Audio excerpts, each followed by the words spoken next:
What is up, fight fans? Peter Artman here with MMAMadhouse at Pete Torius, Twitter, Instagram. Here today talking about Professional Fight League PFL 2 happening at Xfinity Arena July 29th, formerly WSOF, of course. Today with me, I'm talking to a veteran of the Washington MMA game. He is a former contender on the Ultimate Fighter 16, record of 21 and 16, the owner and head instructor at United Training Center. Please welcome to the show, Fast Eddy Ellis. Eddy, thank you for coming on, brother. Awesome to be here. Thanks for having me. Hell yeah, brother. Well, man, so yeah, you're coming on for the Professional Fight League, your Professional Yeah. Fight League debut, which is formerly, I'll probably have to say this 5 times, the formerly World Series of Fighting. And you took this fight on very short notice, yeah? On paper, I suppose it looks short notice. They just they had I don't know, a little technical difficulty, I guess, behind the scenes, getting me the contract out on time. Okay, so you've known about fighting Luiz Firmino for a while? Yeah, it was about 5 weeks.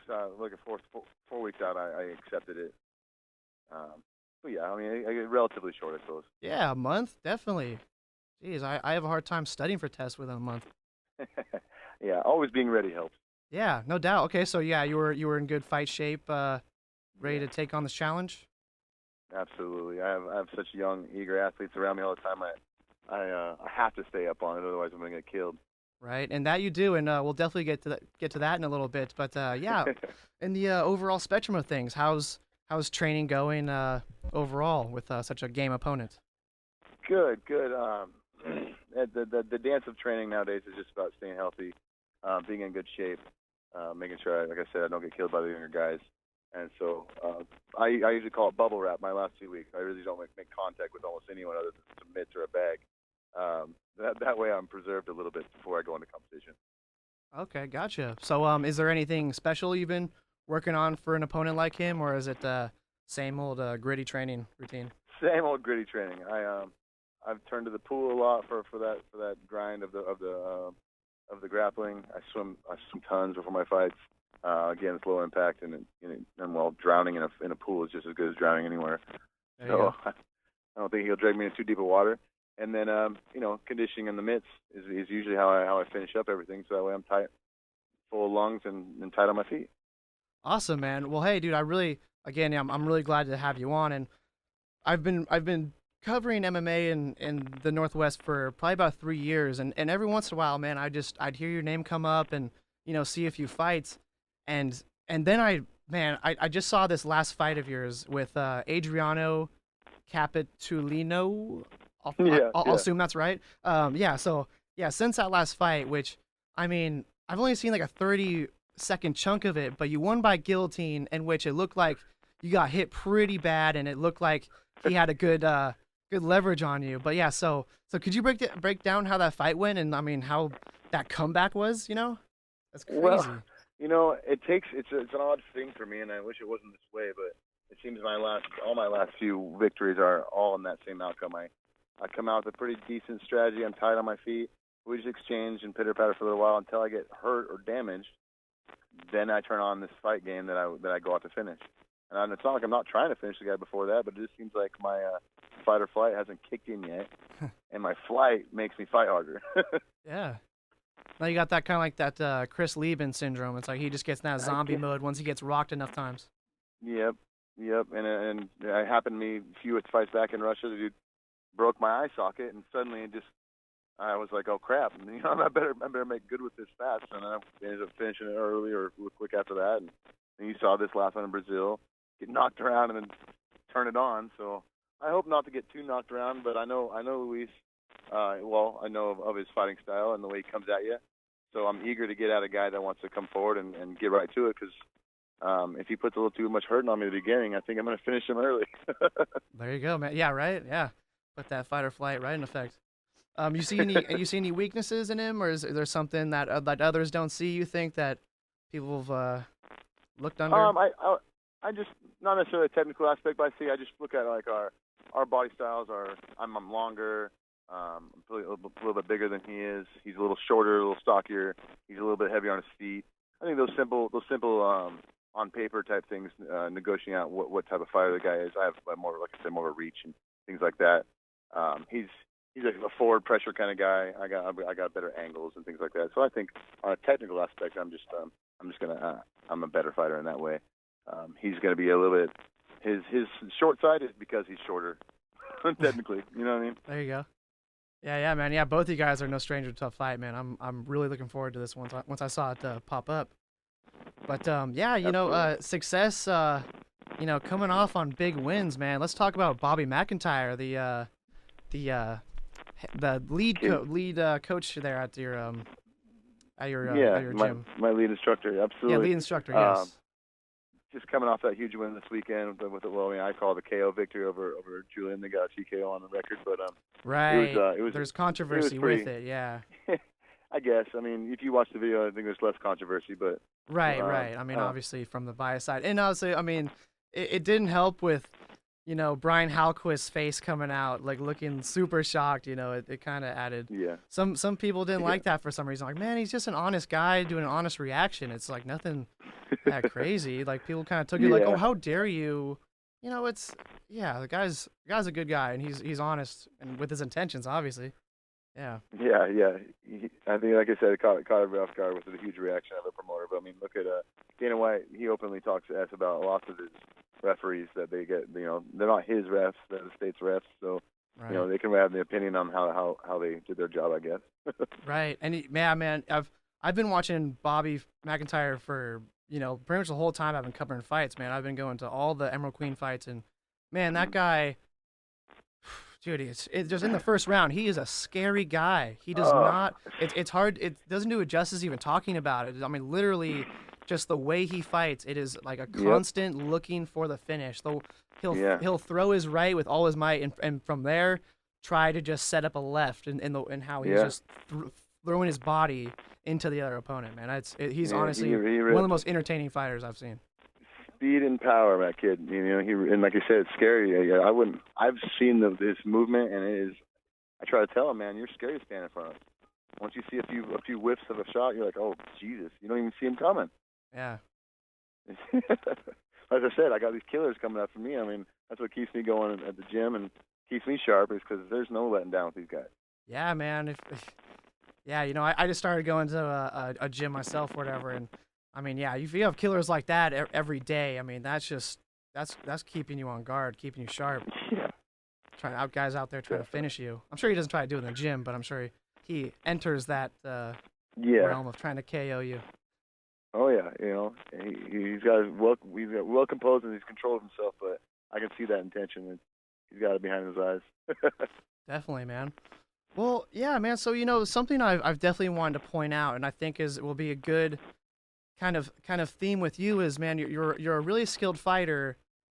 You don't have a pretty record, and the sad thing is when I look at your record, it's just 2 years where you just had a funk. It looks like you have 2002 and 2004 were just not your year, and it's it happens in so many sports where it's a team didn't have their year. You took some bad loss streaks, and it doesn't make a pretty record, but I think your victories, overshadow it. But what was that time like, with, kind of the back-to-back losses in that time, and how did you learn from the loss streak? Well, it's a tough one. I mean, I was growing up in maturity as a youth to a man throughout those years. 2002, I had just turned 18. I was 17, 18 years old. And then, so I was fighting men, trying to be one, and really it wasn't the fight game back then wasn't as well known. So it was like, honestly, we lived like being like we were trying to be these underground rock stars where you go party at every single city around your state or nearby state, and it was fight and party and party and fight. And so really the losses racked up before I even really paid attention. I thought it was hardcore because I was fighting and partying and having a fun time. And I was just getting experience. And then my coach was like, don't worry about these losses. They're just experience. Just to get experience. You'll get better at this. You'll get better at this. So I just kept hammering down. And then what really made me reflect was my body started falling apart. Torn in my knee, broke my hand, got all these cuts. And I was like, what is going on? Maybe I'm not made for this. And then I stepped to the back and thought, well, maybe I'm not doing the right things for this. Yeah. You know, and I met my wife right there shortly after, and we changed everything from obviously training properly to partying not as much and eating right. And then suddenly my record became like you're supposed to. I went on a streak, and then I lost one. I think you get a fumble from time to time, but then I went back on a streak again. And since then, it's been it was a huge turning point for, like you said, those 2 years. And since then, it's been a regular, fairly above average type professional career, you know, after those years. Yeah, and and when looking at the record, I kind of felt comfortable talking about that because it's like, you know, it's really just 2 years you had a funk, but otherwise, you know, you're in the green, as I say on Sure Dog. You know, you've got a lot better ratio now, and that's cool. So your wife you'd say now is a kind of a good staple that got you out of that sort of funk and mentality. She came at it from probably a higher level sport perspective. She was a college wrestler. And she came back seeing me do what I was doing. And I was like, I'm going to be a world champion. She looked at me like, you're fucking retarded. Like, how are you going to be a world champion? You know, like, you drink every weekend, you eat like shit, you know, and I kind of just slapped me down. And I was like, jeez. Oh. Yeah, that's a cold dose of reality, too. And I mean, you might have needed that. She loved me for being a fun guy. And then she's looking at me like, oh, if you're serious, then you better get serious. And then I just, you know, it was a great push. Wow. That's cool. That's really cool. How, I mean, obviously it's good. I mean, yeah, for my questions really answered. It's like, wait, you know, you learn from that is you obviously kind of just needed a rock to hold you down and tell you to party too much. Well, it was what it was. Hell yeah, man. It was a different time in MMA back then. Honestly, like the fight teams were so far in between that when you did go somewhere, you all had to travel there. You all had to meet up, and no one knew who the hell you guys were, and no one knew what you were doing. You know what I mean? Like, you know, you're doing smokers or tough man or karate, and you're like, no, it's, you know, cage fight. And then so you had to hang out with your crew, the group you even fought with, the guys you fought with that night. You're all partying in the same hotel. It was a different rally back then. It was like we rallied with each other, and so everyone partied. That was what everyone did. It seemed like. Yeah. Now that it's spread out, it's just different. It's just a different sport now. Yeah, and I mean, you obviously probably were, you know, fighting for less too, and probably less promises, less contracts. I mean, I'm sure it goes on and on with how rickety the sport was. Like looking back now, I guess. Yeah, I wanted to be a UFC world champion the year they were going bankrupt. I had no, you know, you have no idea where the money's at, what's going on with it. Yeah. But like I wanted it before there was even a company to grow it. Wow. Yeah, it's crazy. I mean, just even looking in those years is like, you know, what's to look up to. You know, there's still the kind of Mount Rushmore of MMA is still being chiseled. You know, there's nothing. Yeah. Absolutely. Yeah, that's crazy. Like, is there any I don't know, is there any stories about like the most like just shacked out event you went to? You felt like it was like a mob fix, just something just really hole in the wall, crazy fight event you had to go to? Yes, I mean there's too many to even decipher, honestly. my record even online is you know probably like 70% of my real record, or 60 for that matter. I probably have 30 more fights online, and all those weren't put online because of that reason alone. You know, they weren't real shows, or they weren't real promoters, or they were so scabbed out that they couldn't even put something online for most of those. I mean, gloves optional bouts, you know, industrial buildings. They called them King of the Keg because King of the Cage was around back then, but we weren't doing it. You know, we were in the ring with a beer garden. You know. Yeah, you said King of the Cake. King of the Keg. Keg. Oh yeah, okay, that's a little better. But yeah, a little. I guess that's still optional fight. That still supports the fighting and drinking life. That's for sure. A bit, yeah. I mean, just it goes on and on. Things that you wouldn't suspect that would be allowed, but there wasn't a law against it, so you can't just make up laws. Yeah. So like freestyle. Was anything sanctioned? Or was that not even a word yet in MMA? Yeah, it wasn't even a word yet. So 04 was when Washington State got legal licensed fighting. Before Washington State declared 04 being their licensable year, we still had shows in Washington that were just the promoter decided the rules. You know, the coaches decided the rules, and we had our own little association of gyms that decided to like follow rules. That was all on us. Just to say, yeah, we'll follow those rules. Okay, cool. But it wasn't illegal technically, so you could fight anywhere and anytime and have any rules he wanted, really. Yeah, kind of just unwritten rules. And we did that from. I mean, I started in 2000. There was fights going on before that. I helped as like a 13-year-old. I was like glove running, making sure the next fight had gloves because back then we had to chop harbingers up and make them for the next fight. Yeah. It was good times, man. I grew up in a fun era of this sport. Sounds like it, and undocumented too. That's the worst part. Yeah, really. Oh, no, that's crazy. So UFC was what inclined you to pursue fighting?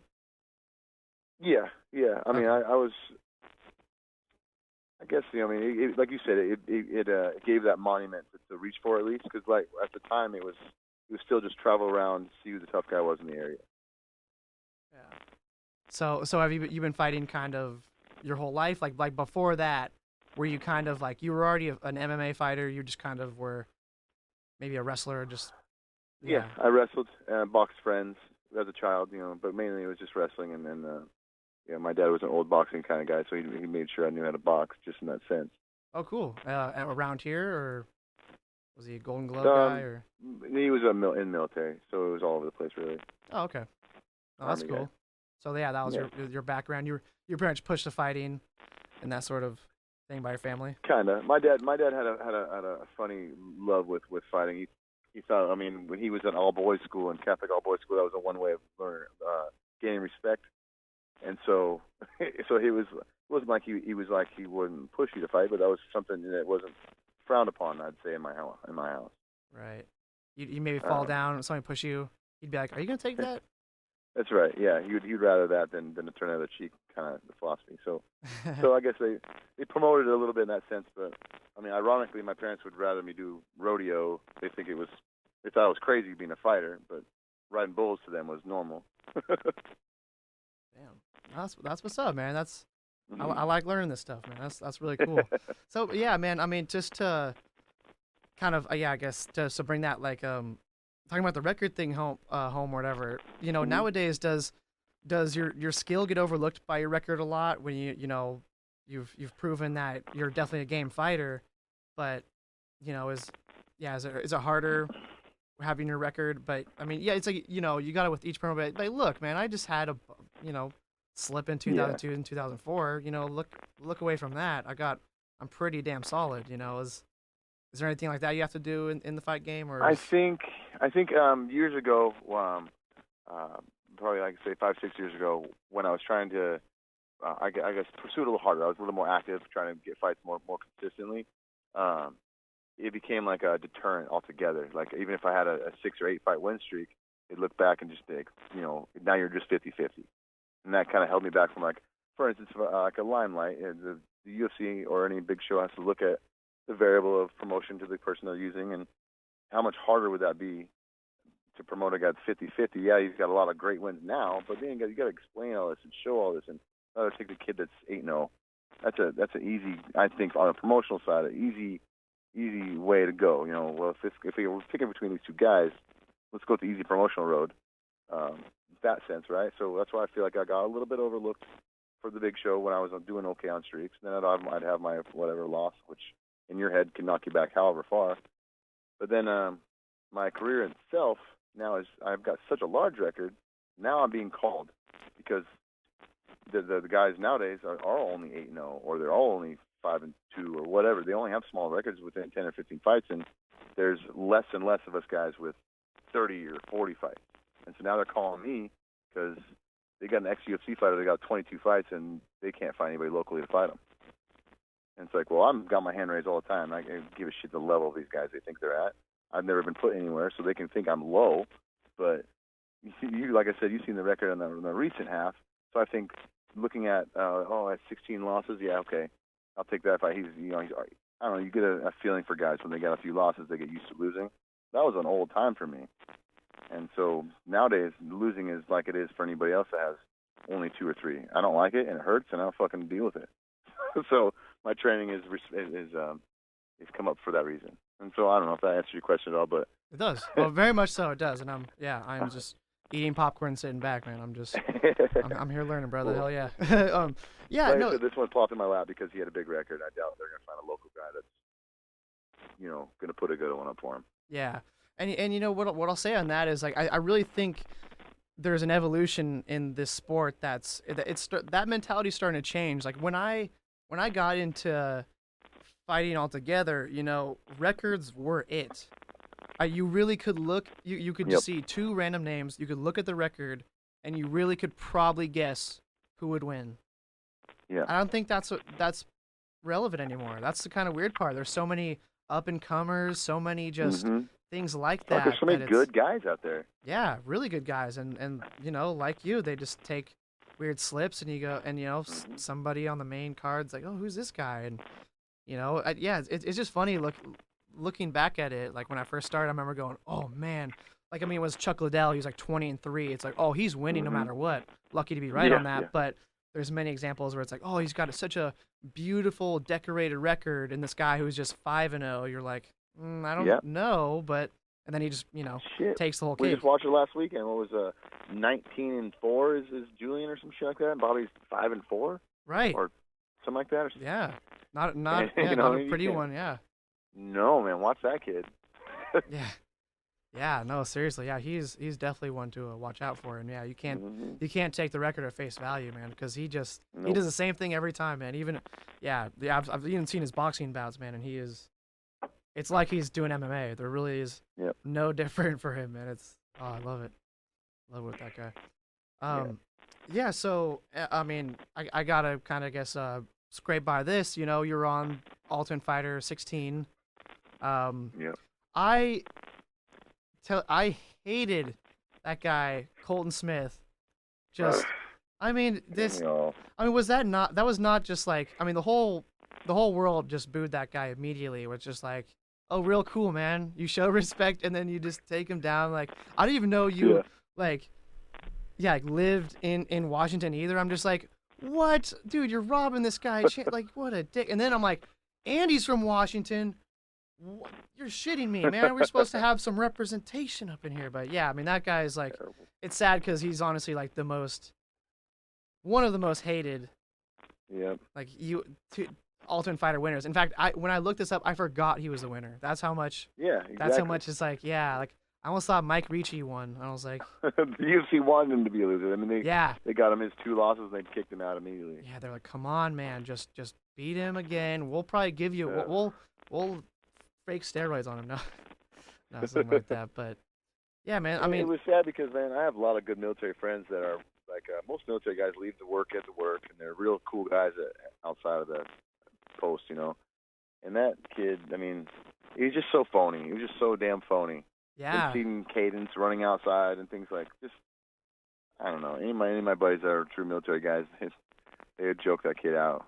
yeah, right. Yeah, I mean, But- yeah, not all of them are sweethearts, but yeah, that was something that really stuck with me too. And then kind of remembering your name from that is just like, man, that's such a bummer. But hey, you know, yeah, he got the short end of the stick. He's Yeah. not relevant, but hey, you know, hat off to him. He did win all that, but yeah, Yeah, dude, I very sensed it good, too, where very I was like, man, he says the script of everybody that's like a nice Christian family man. I just Yeah. never He bought was it. No, it was all like Especially a with that. written thing. Yeah. Ugh. And so you were in the house, yeah? Yeah, yeah.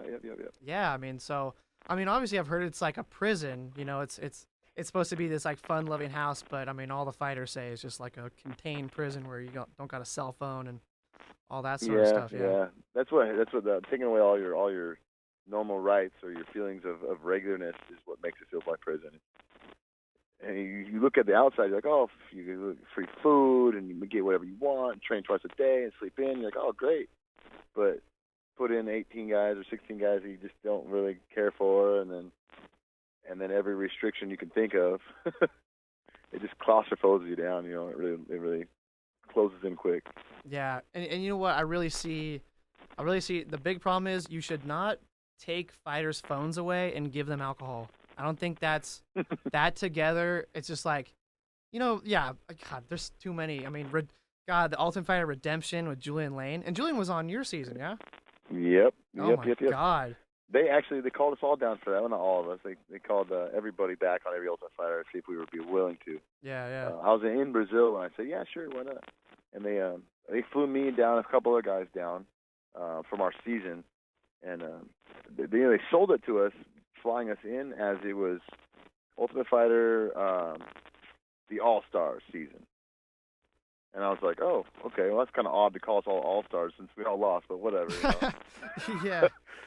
So I'll go down for that, So I go in there, and I have a real salty attitude in my later career. I'm not in it for the promoters. I'm not in it to kiss anybody's ass anymore. I don't really give a shit. Right. I'm a prize fighter, and I've accepted that. I don't look for belts. I'm looking for money and the next big guy that's got the money. That's just what it's about. Hell yeah. And so they act like you need to go in there and tell them how much you, I don't know, love them and how much they need them and this and this and this. And I felt it last time. And I didn't like that feeling, like, and going in the room and seeing the guys, like the promoters or not the promoters, the TV producers. They acted very, very friendly to you, almost personal. But then they do that to every single guy as they walk through the room. Everyone's hugging and saying hello, and I'm like, well, I just walking in the back looking, these fucking guys, man, it's their job to be nice to you. They might not like any of us. Right. And I just watched it. See, it just felt real crummy and real gross about it. So during my interview, I just went in there and said, you guys want these guys that want to fucking retire after the show, or you think they're going to give it their all because it's their last effort? I go, I could give a shit less if you pick me or not. I'm going to go home and fight still. If you want me to fight on the show, I will fight. But if you want me to get on here to do this, I'm not here for that. And they were like, thank you. Like, they looked all excited, like, oh, we got a guy to really tell us how it is, But I left, and then they come out with the redemption season. I see everybody's interview about how fucked up their life is and how this is their season to save their lives and the best thing. I was like, oh, that's not what they wanted to hear from me at all. Oh, right. Yeah, right. They were looking for that angle of partying too much. They didn't sell it to us. I sold it to us. We're supposed to be all-stars. Right. Yeah. You know what I mean? And then the season comes out as redemption. I was like, whoa, that was not what they told me it was going to be called. Yeah. Yeah, they were. They're probably looking. It's like, so any addiction problems lately? Exactly. Probably that was the criteria. They didn't check that box. Like, we'll call you. Let us know if you get into rehab soon. Yeah, exactly. Well, two guys I left the room. Like, yeah, my wife left me. I'm trying to get my kids back. Oh, the show. Like, I lost my job after the show, and I was just thinking, wow. Like, the show sucked that I didn't win, but I didn't go home and shoot myself. Yeah, you know right. what I mean? You're actually like, hey, I'm pretty better off actually. Yeah, like I'm glad to be out of that house. It was an experience of a lifetime, and now I'm back on the grind. I don't know. It didn't take my life from me. I learned a lot from it. It was a great experience in that sense. That's good. Yeah. Obviously, you got to learn to move on, and obviously they kind of just said, I should have won. That's always scary. It's like, somebody as aggressive as a fighter, if they put that energy into like alcoholism, they go hard, and they'll definitely, they'll drink themselves away. But what do you think of that season? It seemed like a big kind of the same sort of shit show usually, especially with I don't think you're going to get anything else out of that show. It's going to be the same thing because it's what it is. Yeah, it just feels that way, and there's going to be losers on the show. It's going to be the same dynamic every single time. Yeah. I wish they showed more training. I enjoy watching training and seeing different sneak peek techniques and stuff. That's the cool stuff they never show much of. Yeah, really. And then I don't know. I'm glad. I'm glad Jesse Taylor won it. What a better redemption story, right? Yeah. Say screw the redemption. I'm making my own redemption. Yeah, and he come all the way back full circle. They ended up kicking him out of the UFC and said he'd never be back. And then he had to make his way through the damn show again, which was terrible, I'm sure. And he won it. So good for him. Yeah. Oh, definitely. That's you're right though. It's like the same events, the same sort of thing. It would be cooler if especially with all the unique backgrounds, they did kind of go more into that, maybe teach techniques and stuff. But yeah, it's usually the alcohol fueled frenzies and the kind of And that's our problem with the sport also, man. Like the sport is carried by 2-year fans, 1-year, 2-year fans. The legitimate fans that like the sport, that know grappling and all that stuff, they're not the ones that pay for pay-per-view anymore. You know what I mean? Mm. You can watch grappling at your gym, or guys that are into it, really into it, they go to a Metamorphosis or something. You know what I mean? Like the fans that watch MMA, it's just the same thing with go to a BJJ school. You'll see 80% of the school is going to be white and blue belt, which is your first couple of years, and then it significantly decreases by purple to brown to black. So it's the same with the fans. It's exciting, it's new, as it deteriorates, the new ones pick up, and then the old ones still kind of, you know what I mean? Like so, like I still see the same thing growing again, like you did 10 years ago.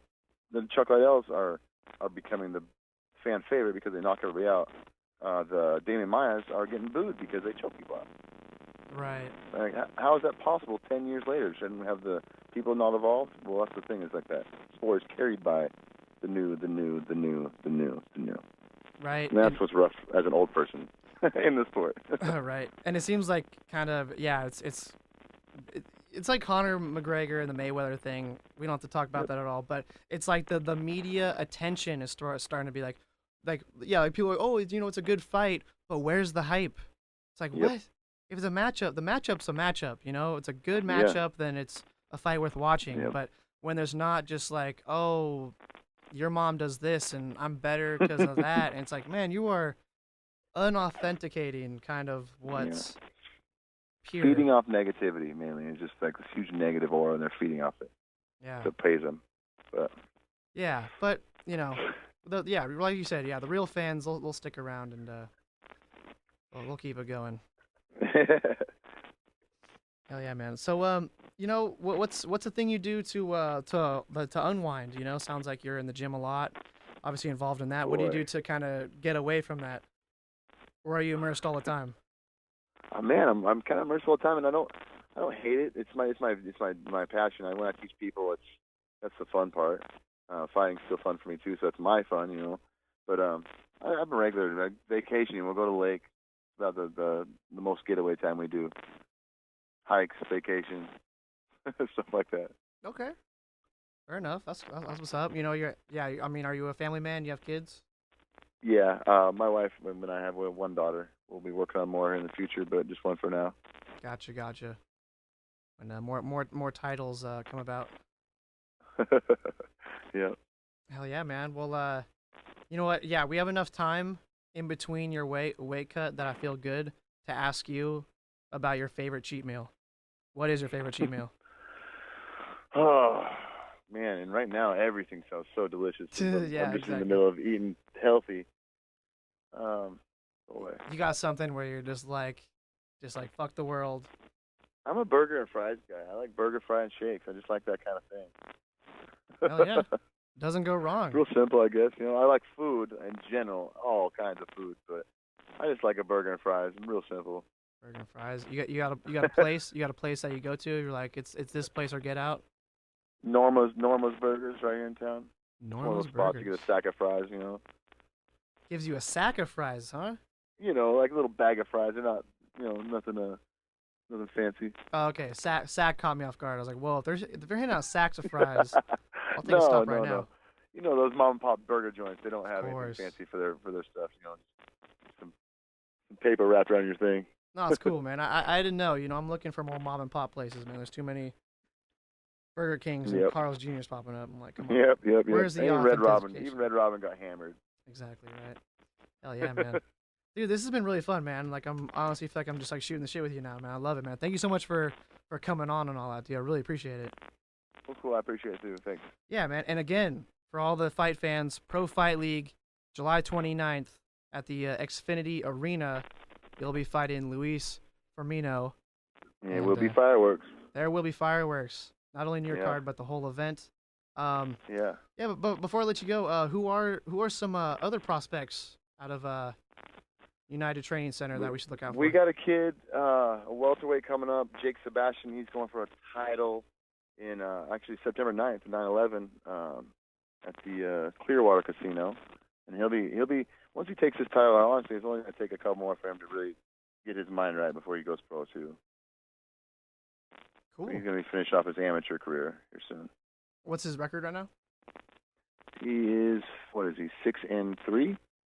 Okay. Yeah, he's doing well though. Cool, Got the right setbacks that you need when you're an amateur to learn. Yeah. You know, not like he got pummeled by somebody, but he definitely had something to learn from each of his losses. Yeah, and you know what? Yeah, I'll ask you one more question because it comes up a lot, especially kind of with like amateurs that kind of have a high record. Seems like it's like they're ready to go pro. Well, when do you decide, like for someone at your gym, when do you say that you can go pro? Is it like an attitude thing more, or is it just a? I like to see. I like to see a guy with 10 like real extreme experiences. So like not just if you if he had massive kickboxing bouts and a few MMA fights, if they have 10 one-on-one bouts, and then it's the attitude. So I feel like 10 is almost necessary, regardless of how you're winning or not. After that point, it should be almost obvious. If you beat an amateur like it's an amateur and you're not, you know what I mean? It shouldn't be close. You shouldn't be scratching it with an amateur. If you're a professional fighting amateur, it should see it. Yeah. Yeah. But usually, like I said, I know for me specifically, I fought boom, boom, boom, boom, boom when I was young, and after my 10th fight, I could have learned nothing between then and then.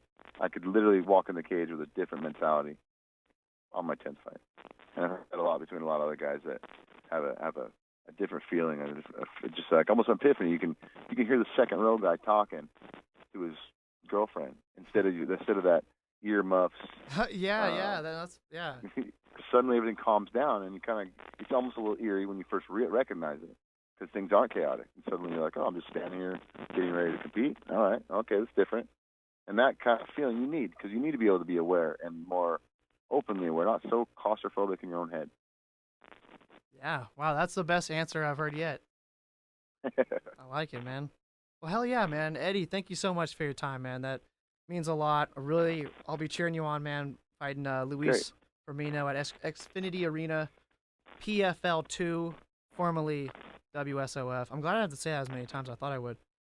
So I put in notes like, don't forget, PFL. It's kind of a weird switch, but, Yeah, I agree. They seem to be doing big things, and they got good promises for the fighters, so yeah, I'm hopping on. Sure. Oh yeah, man. So any shout outs to sponsors, plugs, anything, man? Just please. Yeah, let us know. I got a sponsorship. A good friend of mine, his name's Ty Brokaw with Bad Boy Bill Bondsman, and Palace Law with Patrick Palace. He's a good friend of mine too. And both these guys have been helping me out along the way. And they've been friends and gym members and sponsors of all my athletes, and just really good people. So those are my shout outs.